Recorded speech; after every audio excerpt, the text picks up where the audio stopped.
They were debating a bill in Parliament when the earthquake struck. Measuring 7.3, it shook the chamber floor, and House members and their staff fled for the exits.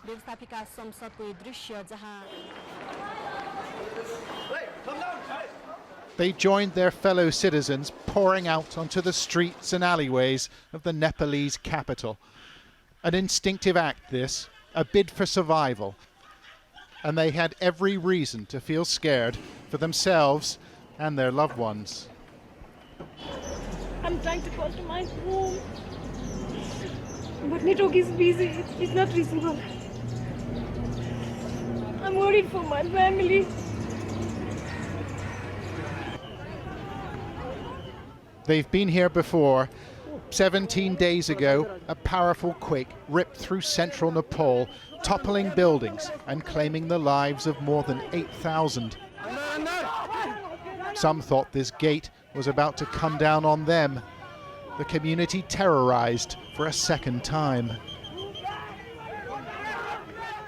Myself and my colleague were on the roof at the time, on the top floor, so we jumped outside.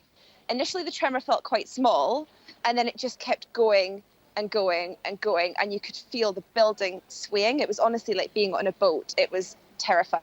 It really felt like it went on for minutes and minutes. It just felt like it was never ending. I think it probably was only around a minute and a half, but when I was on the roof I could hear screaming from all around the city, because obviously I was above. I could hear kind of echoes and screaming and people running out into the streets. It was pretty scary. The epicenter of this quake was located 50 miles to the east, but the seismic waves were strong enough to topple this 5-story structure in the capital. And inevitably, there have been casualties. The authorities say dozens of people have died and more than 1,100 have been injured. At an emergency cabinet meeting, the Prime Minister begged the international community not to abandon Nepal. I urge all those who have worked tirelessly on the relief and rescue missions to once again extend your helping hand. And the need is great.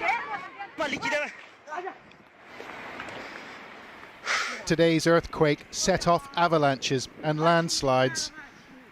Multiple rockfalls blocking roads and destroying villages in areas already damaged by the first quake. The government says it sent out helicopters to help, but it's a process that's going to take time. Nepal was starting to put itself back together again, but the normal routines will have to wait. 6,000 people are expected to sleep under canvas at this spot in Kathmandu tonight because they do not feel safe indoors. It's a cruel setback, a psychological blow after several weeks of real hardship.